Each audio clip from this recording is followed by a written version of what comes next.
And now, the Purple Room.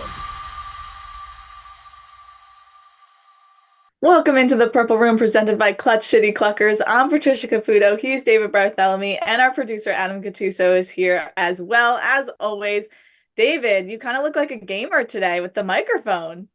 Yeah, I bring out the little mic that I used to troll people on Call of Duty. Make sure the audio sounds good for everybody. You know, we're all in different states. But hey, what's going on? How's everybody been? I'm doing good. I have not been gaming. I mean, I'm not really much of a gamer, but that's why I was quite impressed when you pulled that out today. So, But you have been learning some gaming lore. You oh, have. I did. When I was babysitting, I learned how to play Mario Kart. It was blowing my mind. I had played it maybe when I was a kid one time, but it was fun.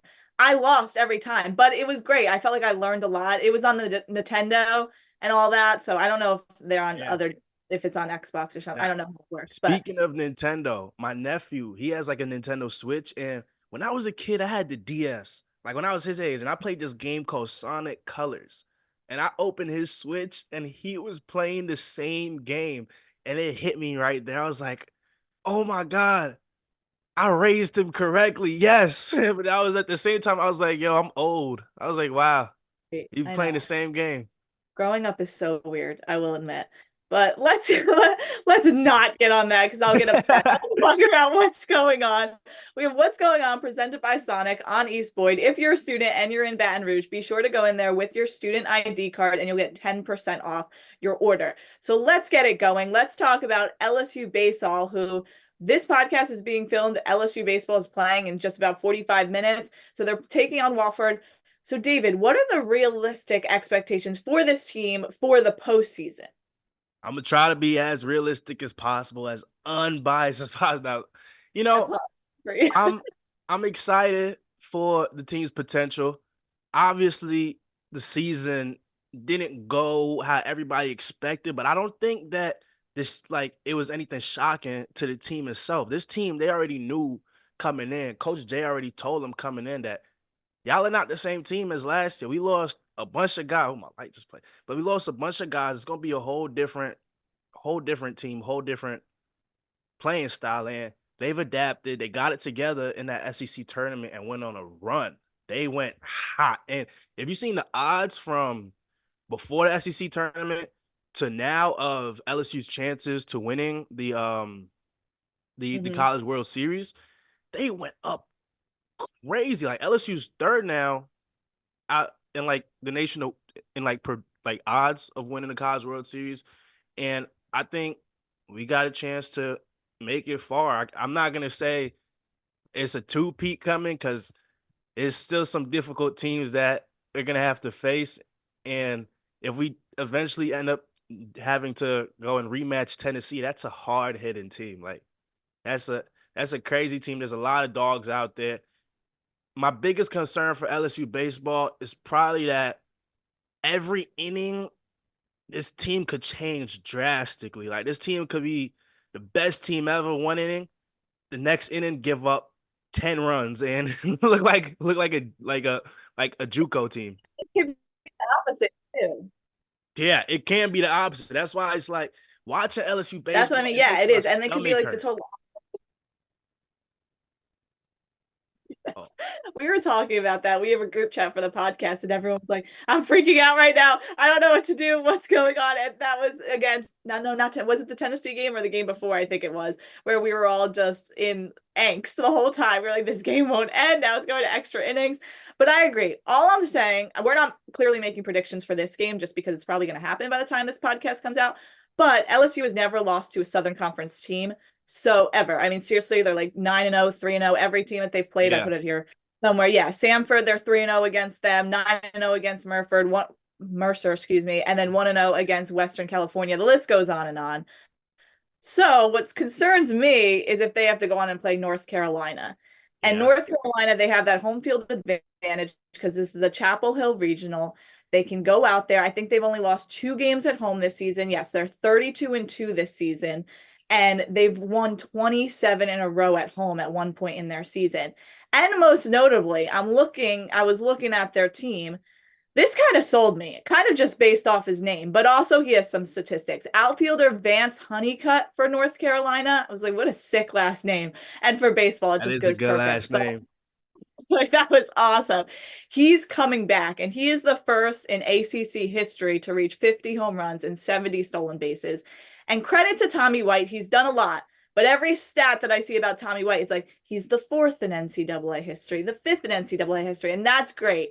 But for me, I'm all about first. Like this is the first time for that to happen. So I think he can add a lot to this team. But with that being said, I think UNC is scarier than who LSU, if they win this regional, would go on and play, which is like Arizona, Grand Canyon, Western Virginia, Dallas Baptist University, one of those four teams. So if they can get past UNC, then I think they have a shot. But I think if they have to go on to play UNC, that's where it can get a little fishy. Yeah, and I think, we know who Tommy White is. We know Hayden Travisky is. We know who Bear Jones is. We know these established guys. It's time for everybody else to step up, and they have been stepping up. Everybody on this team has been playing very solid, but the whole team is going to have to play one uniform brand of baseball in order to get through this. I'm excited, but also shout out to Long Island University. Shout out to LIU. Man, I'm just happy they made it. I'm just happy LIU's here, man. When I see they was in the Chapel Hill, I was like, yes, because I'm an LSU fan. But I got boys to go to LIU. I got family at LIU. Some of my boys still play football over there. So I'm rooting for y'all to do something. Just don't beat LSU because we just not gonna be fun no more. That'll be interesting if David gets in that situation. But let's move on to talk about, we were talking about you don't want that game to happen. Well, apparently USC didn't want to play LSU in football. So let's talk a little bit about that. The game will happen on a Sunday. I believe it's September 1st of this year. This has been in the works since August of 2021, which is 4 months before Lincoln Riley was named head coach for USC. And the rumor has it is that Lincoln Riley is the one who did not want this game to happen. And it quite shocked me because I learned each school is getting paid $5 million to go out to Vegas and to play each other. And this is going to be probably the biggest game of the week. There's a lot of other huge non-conference games. I know that Florida plays Miami, Michigan plays Texas, but by far USC, LSU is going to be very hyped up. So, David, if you're a coach for USC, are you backing out of this fight? Why do you think Lincoln Riley's doing this? Is he scared?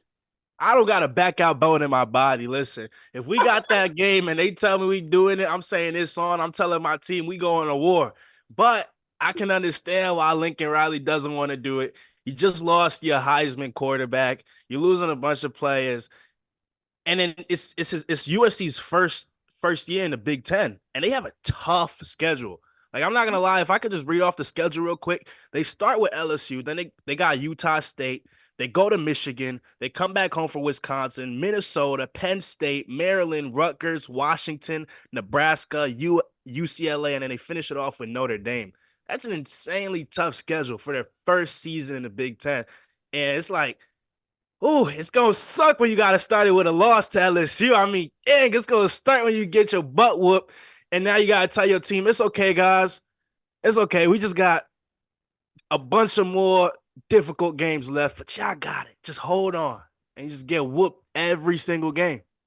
And that's likely a possibility that he was pushing for this after the schedule came out. Supposedly, he's been pushing for it for the last 2 years. Scott Woodward has said that he did not hear anything, the athletic director for LSU. He had not heard anything about USC backing out. But fun fact, if you didn't know, Trace Armstrong is both Brian Kelly's agent and Lincoln Riley's agent. And I believe Brian Kelly said something in a joking manner of, oh, of course Armstrong doesn't want these two teams to play because one of his clients have to lose. Because there was also a report that Lincoln Riley asked Armstrong, can you please vouch for me and get this game canceled? And I don't want it to happen. And supposedly they were saying that Armstrong tried, but it didn't work. Clearly, they're still playing. And I agree with you. I think it's kind of a cop-out. Why? If you came to USC, you want to play the best of the best, right? And then you knew that eventually things were going to shift. And that's why I like what Brian Kelly always has to say. When Nick Saban used to complain, oh, we have to play LSU every year and all that. And Brian Kelly said, I came to the SEC because I wanted to play the best. I wanted to get beaten by the best. Yeah. Well, I don't get it. It's like that Draymond Green mentality where he's like, well, if you don't think you're the best, why are you playing? And that's what I have to say to Lincoln Riley. Tell him. Why are you bothering to coach football if you don't think that you can beat a team like LSU, or you're to me, it's like you're scared of the matchup, and maybe there's other reasons, but why? You were given this schedule, go out there and beat them. I don't get it. Hey, do you think Lincoln Riley's gonna play college football 25? Yeah, sure. I think he would rather do that than play LSU. Because some gameplay just came out a couple of minutes ago, and producer Adam made the funny joke that when Lincoln Riley loads up college football, he's gonna take LSU off the first game, switch it up. I don't know, man. He might have to go play some, I don't know, some jobber team like North Dakota State or something. Go play a team that he don't want to play LSU though. I mean, he shouldn't be. Don't coach for USC then. That's what confuses me. Why wouldn't you want to beat a team like LSU? And I mean, what's the fear? They just lost their Heisman quarterback. I don't get it. They had a horrible defense last year, and you don't want to play them still? It's really because he knows that was just a one-time thing. He knows that we back.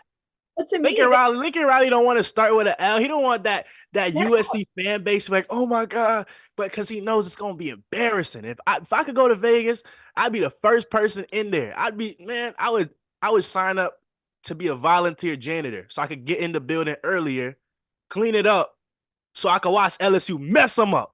And that's what I was thinking. I said the only thing that I would think might have changed his mind is that when he came to USC, Coach Ed Orgeron got fired in October. This decision was made in August of 2021. Lincoln Riley came in 4 months later. Coach O got fired in October of 2021, if I'm not mistaken. And yes, October 21, because I was a freshman. And maybe then Brian Kelly came in and Lincoln Riley was like, whoa. But what's his beef with Brian Kelly? What's his fear? Is he scared of him? That's I'm not trying to start rumors. I'm just trying to say, why is that happening? Let him know, Trish. He might be a little scared. It's on the schedule. It's happening no matter what. David, let's move on and talk about loyalty. And I'm not talking about the Kendrick Lamar song. I'm talking about Bryce Underwood. So Bryce Underwood, there was this On3 Elite event. If you're unfamiliar with it, the top 50 recruits come to Nashville, Tennessee. They do things like interviews and seminars. They talk about NIL, getting familiar with that, and college life to really try to help these kids ease in. Well, Bryce Underwood came. They have kind of, I guess you could say, like a red carpet type picture style moment. And Bryce Underwood came in with 2 LSU hats. He wore one, had another. And then he said, and I quote, "If you are committed to a school, stay committed to a school." And mind you, he's not from Louisiana, from Michigan, 5-star, graduates in 2021. And then Harlem Berry, who is the nation's top-ranked running back in 2025, was asked about signing to LSU. He's lightly committed, just hasn't officially signed yet. And he said, "If I could sign tomorrow, I would." So, David, what do you know about loyalty? I know a lot about loyalty. Trust me. I've been wanting to be a Tiger since I was 12 years old. And I ain't never forgot. It was in the back of my mind. And I came to LSU. So trust me, I know all about that loyalty. And I'm so happy that they went out there and said that. But I know somebody who's way more happier than me has to be that LSU coaching staff, Brian Kelly and all of them boys, because way to find leaders that aren't even at the school yet. Like if I'm Brian Kelly, I already know when they come, they are going to be leaders from day one because they're committed and they're not switching up. I never liked the whole commitment flips and decommitting last second. That was lousy to me. That shows that you don't really know what you want. I like when a player, because if you don't know where you're going to go, just say that. I like if a player is stuck on going somewhere, make sure that you go through with that commitment. But that's just how my family raised me. So it's nice to see that other people are still doing that. And I do think they took a little chip at Dakorien Moore, because you can't say that you coming to LSU and then out of nowhere you just flip, and then out of nowhere you're like, oh wait, they still in my top 4 though, but I don't know if I'm going. It's like, why? Like what's shaking? Like, yeah. I don't know. Committed 2 weeks ago from LSU. He's looking at Texas, Ohio State, Oregon, and then brought LSU back into the talk.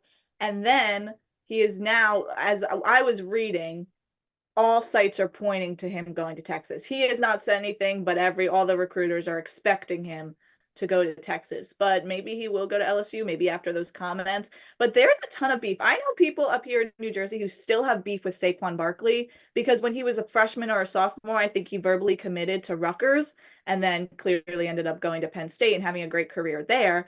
But I agree, David. I don't think I could do it. I would go there out of guilt, even if it wasn't the best choice for me, because I already told people I was going there, because I committed to a school and you're talking to coaches. There's a long process here. And then you're just going to be like, I'm going to pull out. I'm just going to relax and not do this and try again. Like it just, to me, it's confusing. And I agree with you that I guess the loyalty is set up different. And I mean, they're kids in high school, so I understand that it's a lot of pressure. But at the same time, you went through all of these visits, you talked to all of these coaches, and then you're just going to say, well, I'm going to look at some other schools who are your rivals. That's not loyalty. And I just think the 2025 class in general that LSU's been building up is a really strong class, and there's a lot of leaders, and that culture that Brian Kelly has been like building here at LSU. It's going to spread, and it's like a wildflower. It's just flourishing everywhere because Bryce Underwood, Harlem Berry, Keelan Moses, those are some of the guys that have been very vocal about their commitment to LSU, how much they love the program, and they doing the recruiting for everybody else. That message right there about Bryce Underwood, if you hear that from your quarterback, even if I didn't even have LSU on my list, and I heard that from Bryce Underwood, I'm like, dang, that's a quarterback. I said, I got to go with him. And I really like what On3 is doing too, bringing in the top 50 recruits, giving them these lessons and these seminars, stuff that honestly, it shouldn't even, like, I wish it wasn't even just the top 50 recruits. I wish every single athlete learned stuff like that because it's going to help them in the long run being able to have seminars about NIL, about life after college football. If you make it to the pros, if you don't make it to the pros, like what's next? That's something everybody needs. Mm-hmm. No, I agree with you there. And you mentioned Keelan Moses. He's been a top recruiter technically for LSU, and he's just been out there saying, how can I get people? I believe he helped with the Bryce Underwood and said, we can come here, we can build something. It's quite helpful for them, and it's very exciting. I will admit, David, you're going to have a great senior year. Listen, Coach, my knees might buckle up from time to time. My ankles may not be the same. But I'm ready to go out there if you need me, Coach. I'm ready to run my head through a wall. If LSU needed a personal football hype man, that'd be me. I'll just bang my head into people. You know that one video of Trace McSorley banging his head into the O-lineman, his head is bloody? I would just do that every game for these boys. I just listened to his song the other day. That song. Talk about it. My sister goes to Penn State. She didn't know the song existed. She was like, who's this quarterback? It's like, Sophia. I had to teach her the beauty of that song. It's a great song, guys. Look it up. Anyway, David, Baton Rouge actually needs you. They need your help. So what's been going on is that a group of students were assigned a project to create a more attractive riverfront that's including parks and nice gardens and residential buildings. So David, let's say they do this. Let's use our imagination. They do all this. They make it pretty. They make it more attractive. They want people from Louisiana and all over the country to come out to Baton Rouge in the middle of the summer. So you are tasked with creating a festival. All right. Well, what's the name? What is it about? And who are your headliners? Well, firstly, they chose the right person. And also, LSU, like, excuse my language, LSU is really good at making the campus look beautiful on Instagram because campus is ugly. Sometimes when you see all the cracks, when you see all the potholes, when you see, oh my God, I'm like, dude, what is this? Some places are beautiful. Like the Quad is so beautiful. Union is so beautiful. But campus do need some reconstruction. So my festival name would be called Calling Baton Rouge. We're going to keep it classy. We're going to keep it simple. But that's going to bring people in. Calling Baton Rouge, whoo, that's a good festival name. My openers, the openers got to be something that's going to get the crowd a little engaged. But we're going to hit, we're going to hit the community. So I'm going to get the Foo Fighters in there. And I'm going to get Red Hot Chili Peppers. Yeah. Two really good bands that the older people is going to like. Let the older people feel their youth. And then they got bangers. The Foo Fighters got so many bangers. They got more than Everlong, guys. Go look up the discography. And then Red Hot Chili Peppers, I really love my favorite song from them, Under the Bridge. I'd honestly want them to play that like 15 times. That'd be great. Then for the main set, this is for the college students, but this is like, let's get a little mix in here. Okay. Lana Del Rey, All right.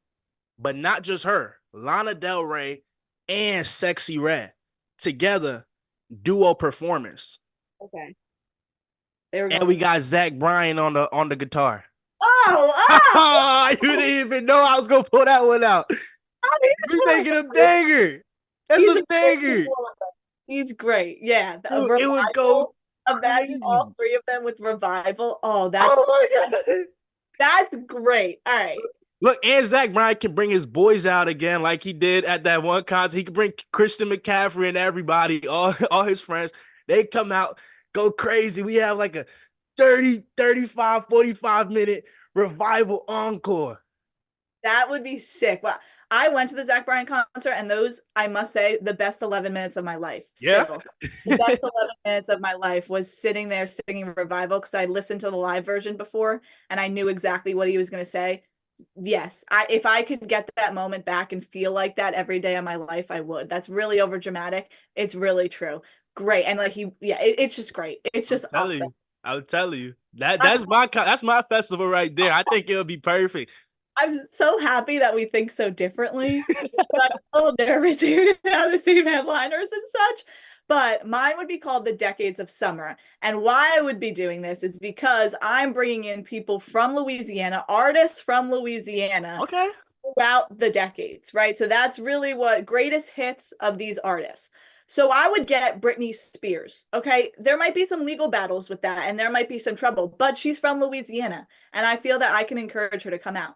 I just learned that Tim McGraw was from Louisiana. Sorry, guys. I guess I just didn't know that. I didn't know. I didn't know. He would come out.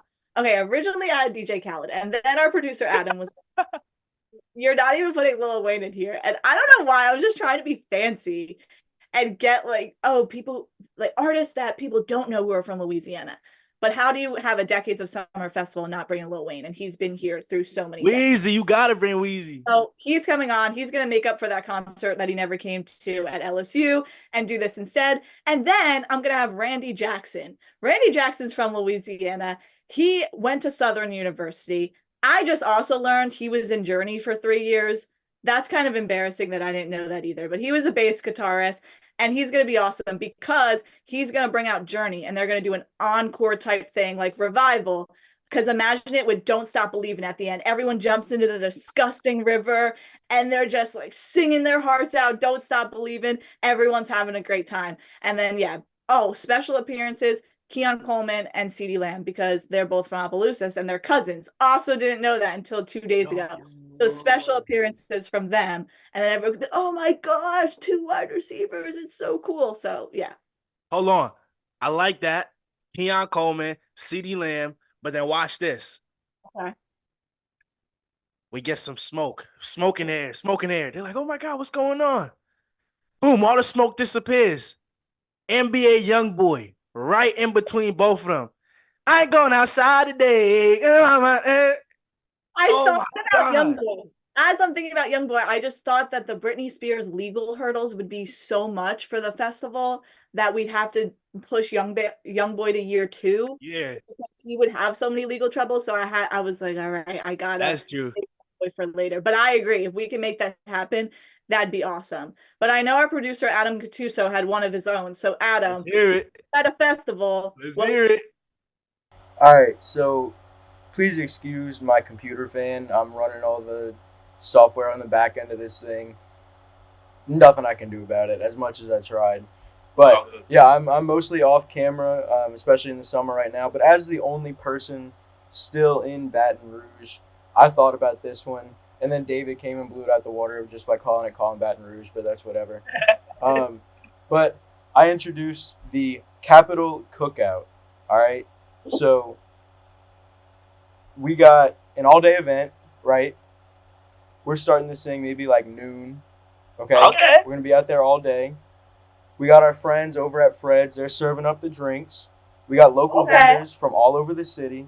They got crawfish, gumbo, crabs, catfish, redfish, boiled shrimp, fried shrimp, shrimp salad, shrimp sandwich, all the shrimp that Bubba talked about in Forrest Gump, they got it there, right?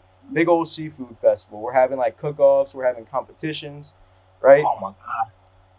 All the seafood, all of it. We got every single kind of seafood you could want, all from the local vendors. They're coming in. We're supporting the local community, right? Now hear me out. Yes, it's the summer. We usually do this in the fall. But Fred's is helping us out with the drinks, right? So Tiger TV during the afternoon hosts our annual Battle of the Bands.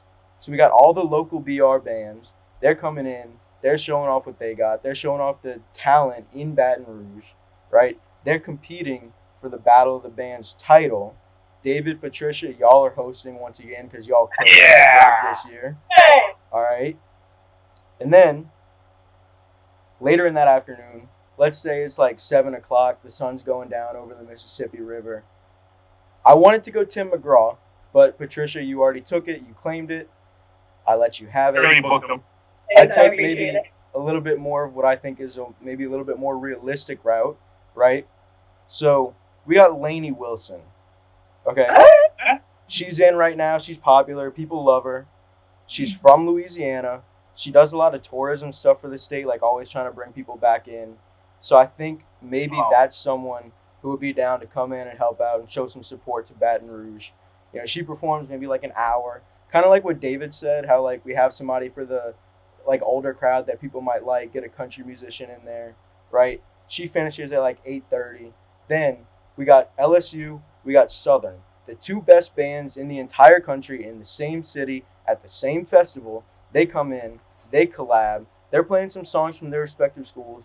But then they got like Fats Domino, Louis Armstrong, Tim McGraw, Lil, like they're doing like an instrumental mashup of all the different musicians from Louisiana, right? They go on, they come off at like 9:30, something like that, right? 10 o'clock, Boosie. Oh. Yo, you just are the people listening? They can take this exact lineup right now. Boosie. Boosie comes on for like an hour. It ends at like 11, 11:30. Yeah. Thing wraps up at midnight. Boom, there you go. 12 to 12. Seafood, crawfish, boiled shrimp, boiled crabs. Boosie, Lainey Wilson, LSU, Southern, Tiger TV. Oh my God. I think I might have cooked here. I'm ridiculously hungry now. That was so good. I think we need to make that into a movie. Seriously. That's pretty much. That's a movie. And that's why we're gonna move on to Sick Flicks to talk about movies. Adam, get rolling on that. He's already a producer for this. He can easily be a producer for that movie. Yeah, literally. I don't see what's wrong with that. I think if you just call up Lainey Wilson, she can be the guest. She'll be on. She'll be in the movie. She'll be like, yeah, sure, I love Louisiana. Well, David, let's get into Sick Flicks. So, movie, pouring rain in the summer. You know, it rains here every once in a while. Louisiana, I think it rains every single day. But what's your go-to summer movie when it's pouring rain? I'm the biggest Coraline fan. That is my favorite movie of all time. When I was like 5 years old with my little PS2 and the little Coraline disc, that you could just stick in the PS2 and you could just play it. And me and my grandma, we watched it when I was like 5 years old. Just came home from school. It's fresh. And I've never forgotten about that movie since. I watch it like 7 times a year. I watched it like 2 weeks ago. Might go watch it after this since I mentioned it. But that is my movie. God bless. That movie creeps me out. I've never. Oh my God. It's so good, Patricia. You gotta go watch it. But if you don't want to watch Coraline, you got to watch Fight Club. A rainy summer day. You got no motivation in your bones. You just want to sit down and you just want to sink into your couch. You put on some Fight Club, and I guarantee you're gonna go to the gym right after, or you're gonna go do that at work. You're gonna be so motivated. Well, I agree with you there on motivation. I love motivational movies. So I got Yogi Berra's It Ain't Over Till It's Over. It was a documentary. Hear me out. No one understands. If you like documentaries, watch that. No one understands how good Yogi Berra was, and everyone made fun of him. And it was crazy because he's so amazing. So watch it. Even if I'm a Yankees fan and I enjoyed it, but if you like baseball, you'll enjoy it. But with that, Inside Out 2 comes on officially out in theaters June 14th. This isn't a promotion for it. I just really liked Inside Out, the first one. And now they're bringing like embarrassment and anxiety, new emotions. And I think it's going to be really good. And you could call me a child. I don't care. I'm very excited to watch it. The way I watch movies, it will probably be 3 years from now because I'm still waiting to watch Creed 2. But I'll eventually come out and I will watch Inside Out. You know what? That's fair though. I watch movies very, very, very late. I watch when the hype is already gone. It's died. I'm like, yeah, again, like Creed 2, I still haven't watched, but it's not, if it's not on Netflix, that's all I have. I'm not paying for other streaming services, but that's another conversation for another day. David, let's get into No Sweat Bets presented by Southern Air. What do you got for us this week? Listen, I know it's no sweat bets, but I've been getting pretty hot. I'm just saying, I've been getting pretty hot. I've been having you sweat a little bit because these bets they hitting, these parlays is flowing, the money growing. I'm telling you, I only got one bet. Well, I got two bets. Let's start with the long game bet right now. I already told you that Ant-Man, aka Cant-Man, wasn't gonna get it done. I love Ant. I love the Timberwolves, but the Mavs is taking the finals. I don't see the Celtics stopping them. And the Celtics they're really good right now. They had the East on lock. Everybody knew they was coming out the East. But I think Kyrie and Luka, just the way that they can both just score at ease away. Oh, man. I hope you're right. What's the second one? Second one? You already know what the second one is, man. LSU Baseball is on my TV. You think that I'm going to think LSU Baseball is going to lose anything? I'll die on that hill. LSU Baseball all the way to the... Ooh. Listen. All right. Well, I'm changing. Chapel Hill got nothing on us. Chapel Hill, good night. Oh, mic drop. All right. Well, I'm going good night with softball and the college playoffs for them. Oklahoma is going to take it away. They're at minus 170. Texas is in second at plus 400. There's not a shot. Michael Jordan, who? Oklahoma's four-peating. Anyway, last one I got. Birmingham Southern. We talked about it a little bit. They are playing for a school this afternoon that doesn't exist. Their school is closed officially today. Birmingham Southern, they're playing at 3:45. I have EST on here, so I believe it's Eastern time. So 2:45 CST. Their school is shut down. They've raised money so they can go on trips, so they can have a banquet if they win. And I read that in the Super Regionals, 9 of their players had food poisoning, and they had to get liquid IVs before playing, and they still won the game. This is a team that could have given up, but they didn't, and there's no shot. It would be chilling if they win, and there's no one there to congratulate them when they get back, and I can't wait for them to do it. It's going to be... You know what they remind me of? What? Japanese high school baseball. Oh, my God. Look at their honor. Well, look it up. We'll talk about it another day. But look it up. It's crazy. David made me watch a whole documentary on it. It was really good. Very talented team, and I'm going all in on them. So, David, I know you're a little nervous for my bets today. No. I like that bet because I am a big Birmingham Southern guy. After I seen that they don't got a school no more, I was like, oh, my God. Yeah. Some boys want, hey, boys, if you guys need a place to crash, you guys can crash at my house. We can watch film on my TV. I got an extra open up pop-up table. We can put your bats on that because I know you guys don't have a dugout. The D3 College Baseball World Series today, Birmingham Southern. Me and David are all in. That's all we got today for No Sweat Bets presented by Southern Air. Thanks so much for hanging with us on the Purple Room podcast presented by Clutch City Cluckers. I'm Patricia Caputo. He's David Barthelemy. And thanks to our producer, Adam Gattuso. Thanks for hanging with us, and we'll see you again next week. Go Tigers.